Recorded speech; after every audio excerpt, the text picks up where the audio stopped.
Hey, what's up, everyone? Scotty Shaw, and missed a day yesterday. 40 days of K. So today is the real day 7, collective responsibility. Um, it's interesting that I'm talking about this the day after I missed a day. Part of it is when you're doing things alone, you can go faster, but um, when you go together, you go farther. Which means if especially for me being extroverted and all that, having someone else doing this with me, it'd be easier to stay on track. But then again, having an audience would as well. And like I said, I haven't told anyone about this, so yeah, whoever's watching this in 2070, yeah, it's just know you're my motivation. You're keeping me going. But then that also hits on been running HackCOVID and Tech Tree Root stuff, National Technology Association. It's all this company stuff. You know, when you run your own business, you know, one bad way to describe life is one big group project where everyone lets you down. More likely, it's just usually when you're the one on point, people are following, which means they can't help as much. They don't understand where you're trying to go. They don't understand your process, and of course, it falls on the leader to bring people up to speed. But the fact is, something's brand new. Your processes are they're still in flux. So this is what happens. So yeah, yesterday I was just drained, wiped out. Pretty sure I watched a lot of swamp people on YouTube trying to get their energy. But I think one of the big things about collective responsibility, we win and we lose together. Honestly, that essay, you have all these words. The essay honestly could have just been that we win and we lose together. But the big thing is the story in here actually was my freshman year at college.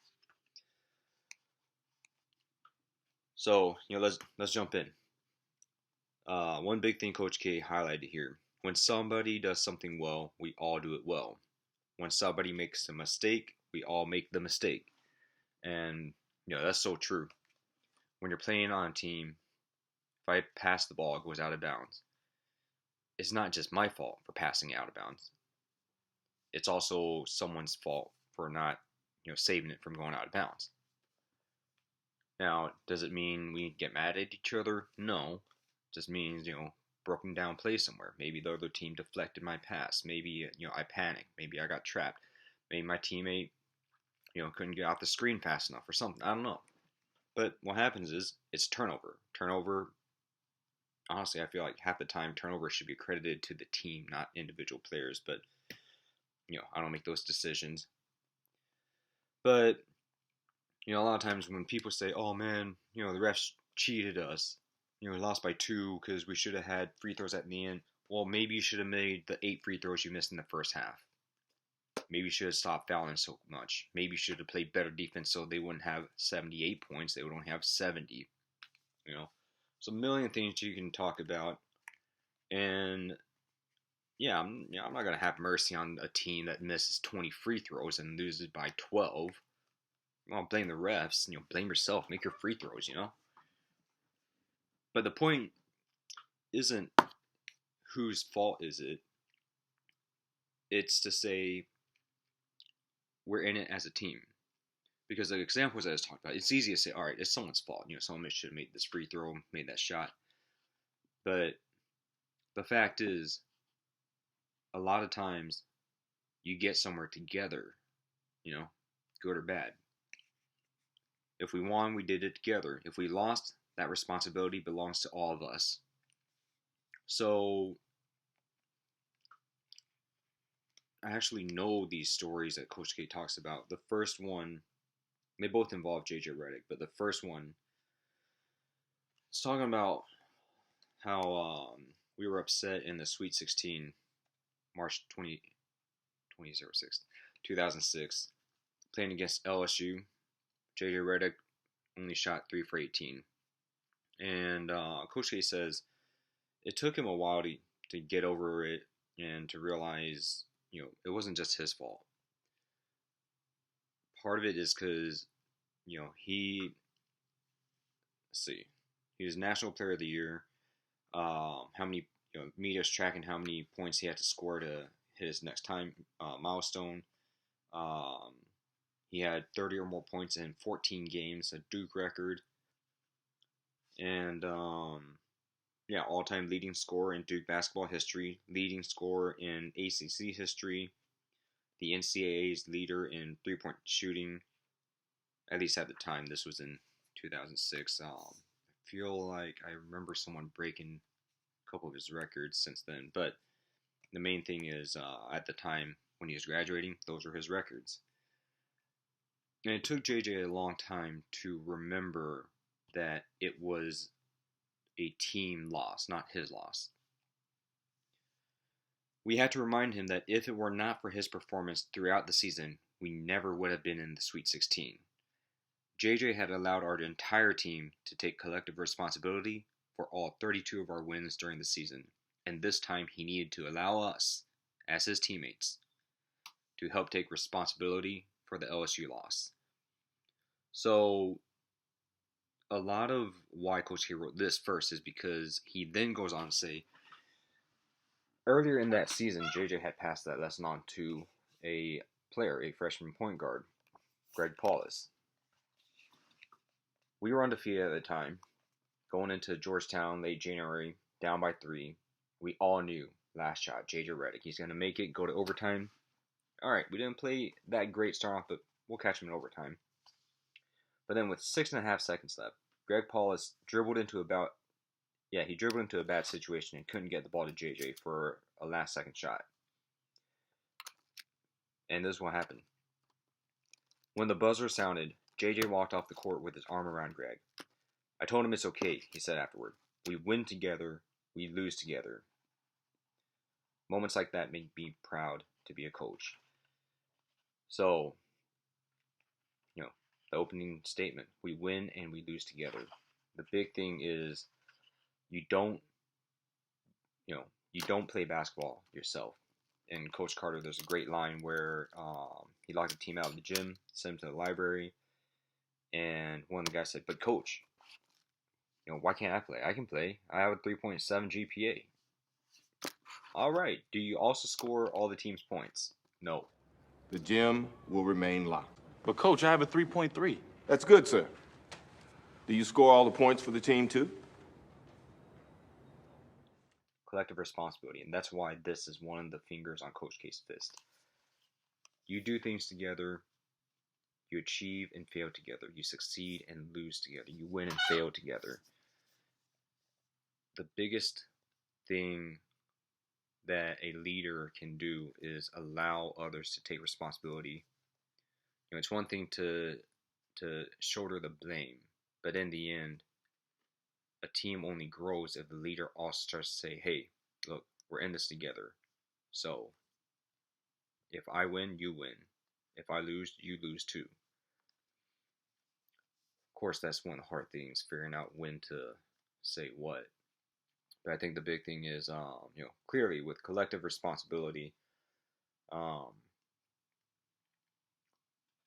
that goes along with stuff like care, belief, individual relationships. You're not alone.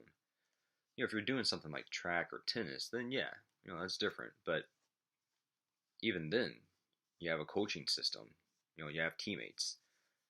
With basketball, you have teammates. You work together. You win or lose together. And I think that's something that I've always really embraced in life. Unfortunately, I don't think that's as common in the general population, but that's just how it is. The average person probably doesn't play a lot of team sports growing up. They don't really buy into that team philosophy because there's a difference between playing basketball and being a basketball player. Playing basketball, yeah, anyone can do that. Step on the court, shoot hoops a couple times, great. But, probably 90% of what they do is playing pickup games. A basketball player, 90% of that effort, 90% of what they do with basketball is practice. actually saying no to games. I'm gonna practice, work on my skill. I'm gonna get into games, obviously play and win, but I'm not gonna jump into every game where someone who's a basketball, or who's just playing basketball, they're more likely to say, I'll play whatever games. A basketball player will dedicate time to go to the gym and practice, work on their skills, try to work on skills with other people, build up a team, and I think that's one of the main things.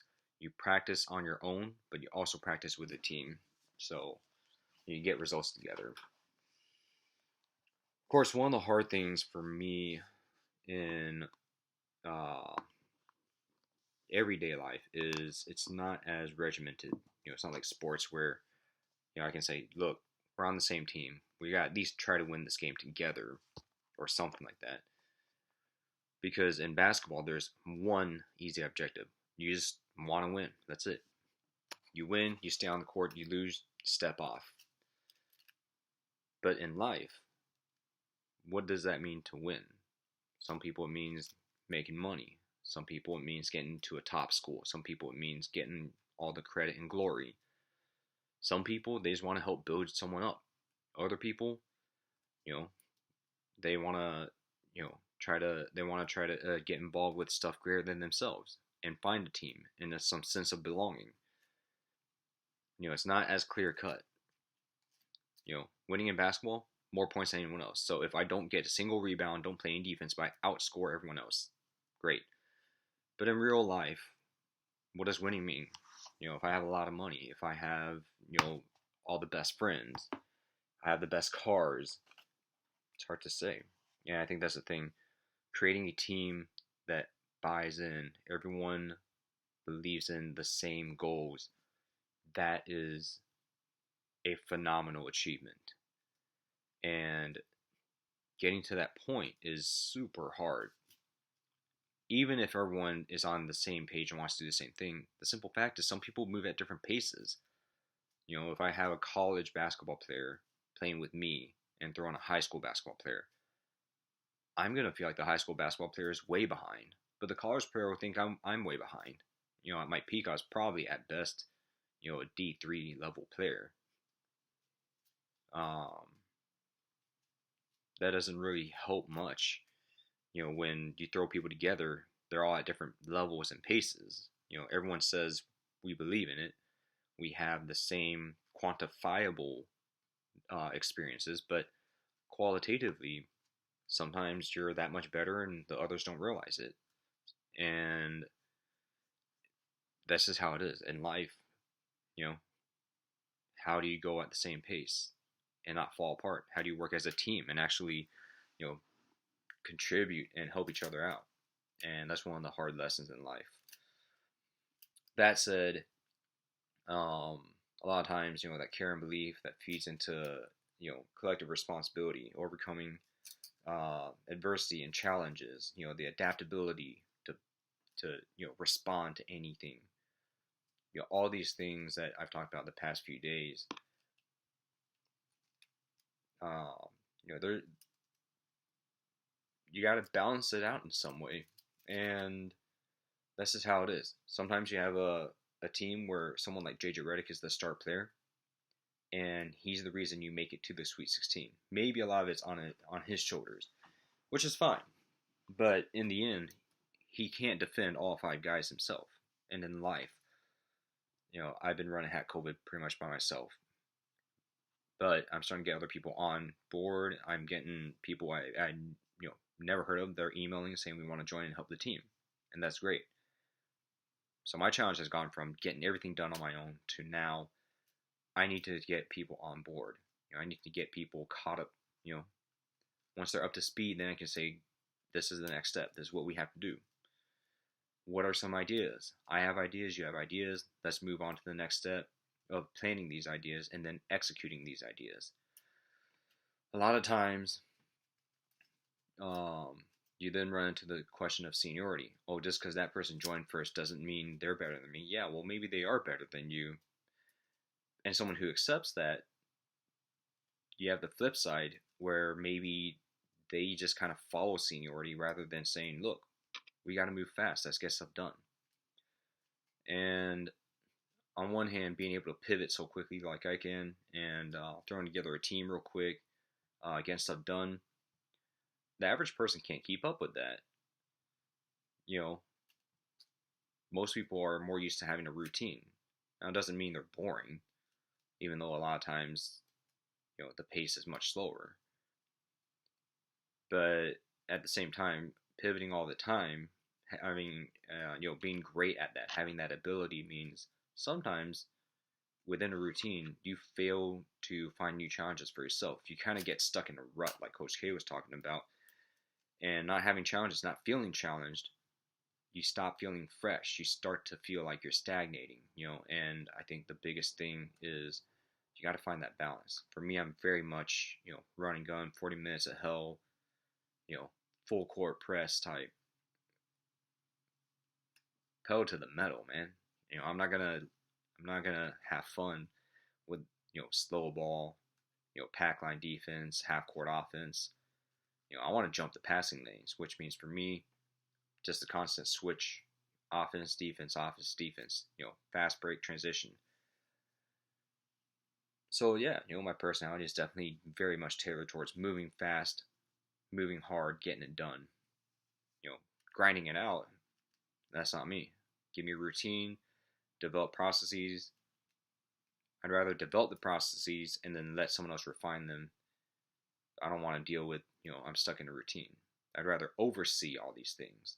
So, it's definitely a lot of different problems that every person faces. And for me, trying to lead a team, definitely a lot of challenges. So for JJ Redick being captain, tell him, the freshman point guard, it's okay. We win together, we lose together. But then when he feels like it's his fault because he shot 3 for 18 after such an amazing season, the question then is, well, whose fault is it? Do we assign fault? It's the team that lost together. In this case, I'm kind of like JJ Redick,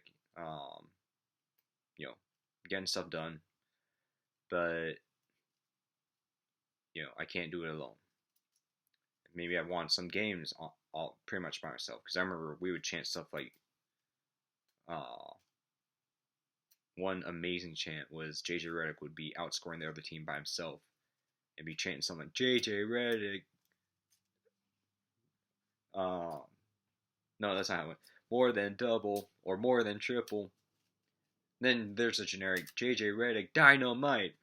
But the big thing was, I'm in the phase where I can do all this stuff on my own, but pretty soon I got to bring this team on board, get them on, make sure they know what's going on. And I think I've kind of started doing that because I had a phone call earlier. One of the guys in Atlanta, been talking to him about setting up some stuff for, a certain type of schools for the fall semester. We got to figure that out. Got a good plan. Told him, try to poke some holes in it. I'll try to poke some holes in it. We'll figure out something, how to refine it. And a lot of that is based on the summer project I've been working on. And a lot of that, HackCOVID helps build towards that. So, different people working on different things turns into something where I need to be able to say, this is the vision, this is my goal. Now, who needs help getting on board? Who understands it? Who likes it? And if someone doesn't like it, can't get on board, whatever, all right, great. What do we do? How do we adjust? That way, we'll be winning together and losing together. Hopefully, just winning together. But that's the whole point of collective responsibility. You don't go by yourself. Maybe you lead the team, but in the end, we win and we lose together. So, stay 7, collective responsibility. Tomorrow, day 8, will be commitment. I say tomorrow, but who knows? Maybe I'll just do commitment tonight, catch up. But that's how it is. Life is not straightforward, but lessons from basketball, apply them beyond basketball. I know I'm promoting this book, but not for real. This book really is a big deal to me. Coach K's philosophies, really taught me a whole lot. And yeah, it really just comes down to, keep pushing, work with the team, train the team. And, for me, a lot of it is I can create this great plan, but I got to get the team on board. Collective responsibility. All right, man.